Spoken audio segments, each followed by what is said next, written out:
The smell of decay was so overpowering that seasoned courtiers struggled not to vomit in the royal presence. This wasn't a battlefield or a plague house. This was the king's own bedchamber. In the next few minutes, you'll discover the shocking medical secrets that prove how two of Europe's most powerful god-kings literally rotted alive on their thrones. This comes from court physician records and eyewitness accounts that were suppressed for centuries. But let me back up and show you exactly how these divine rulers became grotesque shells of humanity. Because what you're about to learn changes everything historians have told you about the nature of absolute power. Picture this: early 16th century England. The man at the center of it all isn't the 400-pound monster from the history books. Not yet. This is the young Henry VIII, a man so charismatic, so athletic, he was basically a rock star in a crown.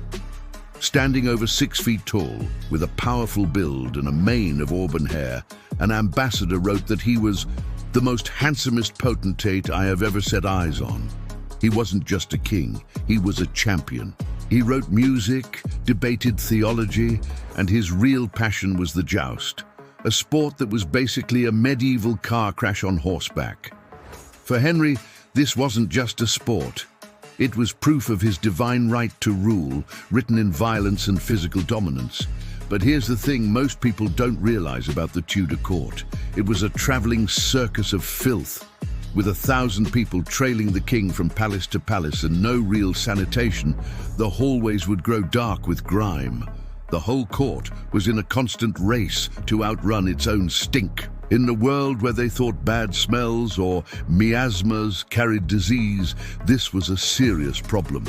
For the magnificent young Henry, the idea of his own body failing him, of his own flesh becoming a source of that dreaded stench, was simply unimaginable. But a single moment, a single crash on a cold January day would change everything and set him on a long, agonizing path to putrefaction. Now we jump forward a century to France, to a king who took royal branding to a whole new level. Louis XIV wasn't just a king, he was the Sun King, the center of the universe, and he built a palace to prove it, Versailles. Versailles wasn't just a palace, it was a golden cage for the French nobility, a breathtaking machine of control. Every moment of the king's life, from getting dressed to going to bed, was a public ceremony with an audience of high-ranking nobles fighting for the honor of watching him. His body was the sacred vessel of the state. But behind the hall of mirrors and the gilded gates, Versailles harbored a dirty secret. It was a hygienic nightmare. Built on a swamp, it stank. With thousands of residents and nowhere near enough toilets, courtiers would relieve themselves in hallways and courtyards. And to fight this, the court became obsessed with perfume. They called it the perfumed court. They doused furniture in scent, sat bowls of flower petals in every room, and even sprayed visitors. But this was all a mask for the king's own deep-seated secret terror. Louis XIV was terrified of bathing, and this wasn't just a weird quirk. He and his doctors believed that hot water opened the pores and let disease, those dreaded miasmas, pour into the body. It's said he took as few as 3 baths in his entire life. Instead, his hygiene was rubbing himself down with a cloth soaked in alcohol and changing his shirt several times a day. Wait until you see what happens when decades of this practice finally catch up with him. For now, he was the Sun King, a god in the eyes of his people. But deep within the unwashed, unaired recesses of the royal body, a darkness was beginning to fester. A darkness that would one day erupt and challenge the very notion of his divine majesty. January 24th, 1536. This is the day it all goes catastrophically wrong.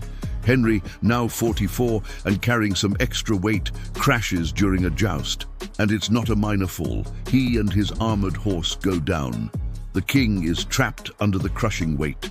For 2 hours, he's unconscious. 2 hours where England has no king. When he finally wakes up, the man who gets to his feet is not the same. The fall had burst a varicose ulcer on his leg, an old injury that would now become the defining torment of his life. And this is where the story turns from tragedy to body horror. In Tudor England, with no antibiotics, an open wound like this was a death sentence. Just a very, very slow one. Imagine living for 11 years with weeping, open sores on your legs that refuse to heal. Henry's doctors, desperate and terrified of the king's famous temper, resorted to brutal treatments. They lanced the ulcers, sometimes with red-hot pokers, to let the foul humours drain out. Nothing worked. The wounds only festered, becoming a deep bone infection we now call osteomyelitis. And with the infection came a smell, a foul, sickly sweet stench of decay that clung to him, filling his private chambers, a constant humiliating reminder of his body's betrayal. Unable to exercise, Henry's only pleasure left was food. He ate with a desperate fury and his weight exploded. By the end, his waist would measure a staggering 54 inches. He weighed nearly 400 pounds, a prisoner in his own flesh. This physical rot was mirrored by a terrifying mental one. The charming prince was gone, replaced by a cruel, paranoid tyrant whose infamous rages were almost certainly fueled by constant grinding pain. It was in these years that he executed his wife Anne Boleyn and countless others. The Golden Prince was gone. In his place sat a bloated, groaning monarch, enveloped in the putrid stench of his own rotting flesh. For decades, the Sun King's system worked. His fear of bathing was a constant, but so was the endless ritual of perfumes and fresh linens. But you can't outrun your own filth forever. As Louis got older, the decades of avoiding water began to take their inevitable toll. His own mistress, Madame de Montespan, was said to douse herself in perfume because she couldn't stand the king's personal aroma. Then the real trouble started. Not on his skin, but inside his body. He had horrible dental problems, boils, gout, even intestinal parasites. On one occasion, he is said to have passed a tapeworm of shocking length, a testament to the unseen filth behind the polished court veneer. But the true crisis began in 1715. The king, now 76, felt a pain in his leg. Soon a dark spot appeared. The flesh around it turned cold and black. The diagnosis was horrifying: gangrene. For a king in the 18th century, gangrene, or mortification as they called it, was a death sentence.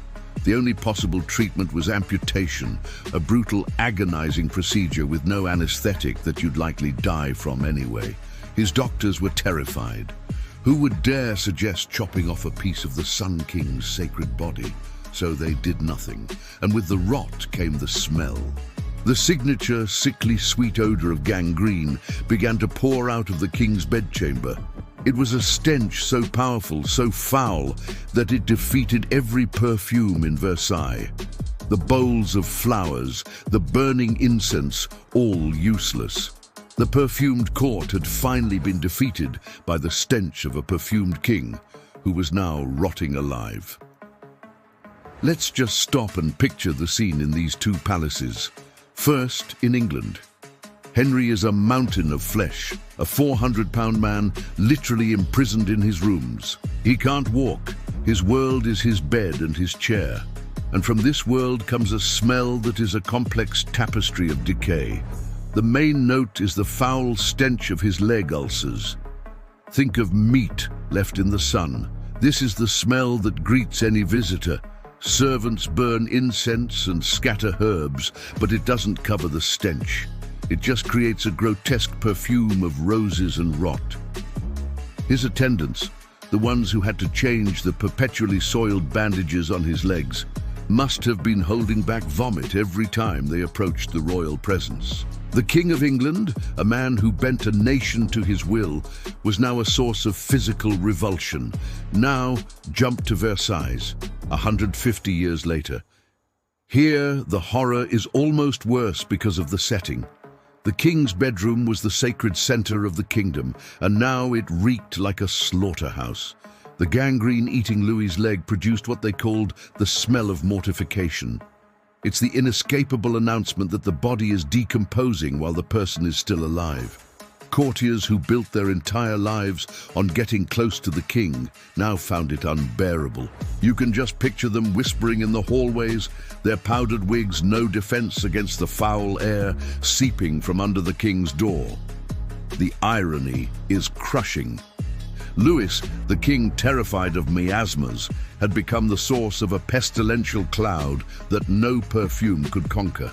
In both palaces, the ultimate power of a monarch had been brought low by the simple, humiliating corruption of the human body. And now, the final decline. What happens next is so disturbing that the official records were suppressed for centuries.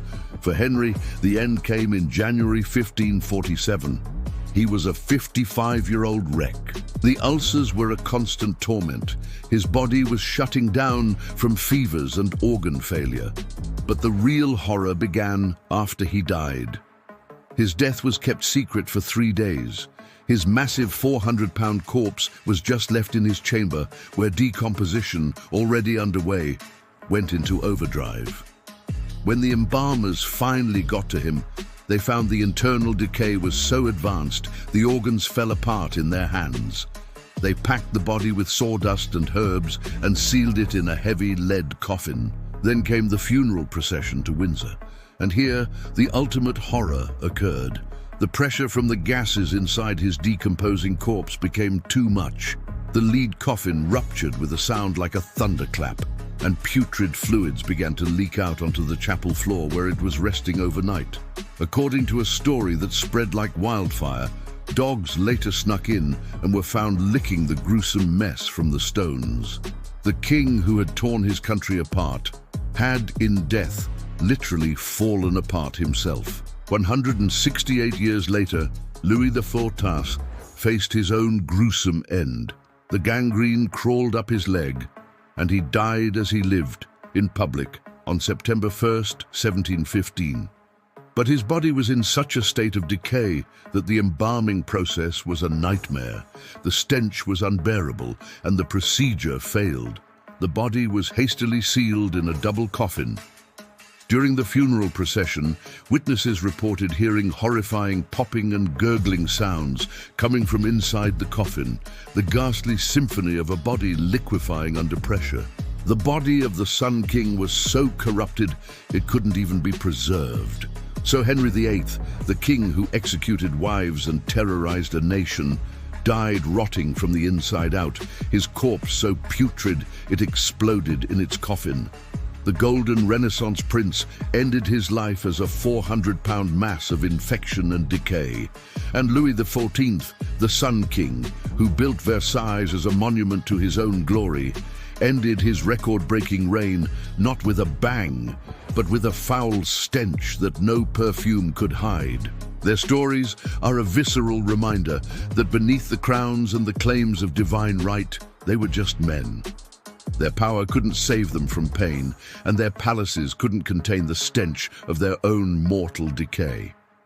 They were god-kings who rotted like men, leaving a lesson written in pus and putrefaction. The ultimate equalizer isn't death, but the slow, humiliating corruption of the flesh. If this hidden history fascinated you, you'll be amazed by my next investigation, where I expose the real reason Henry's second wife, Anne Boleyn, was executed. And it's not what you learned in school. Click here to discover the conspiracy that changes everything about Tudor history. Subscribe for more suppressed historical truths, and I'll see you in the next investigation.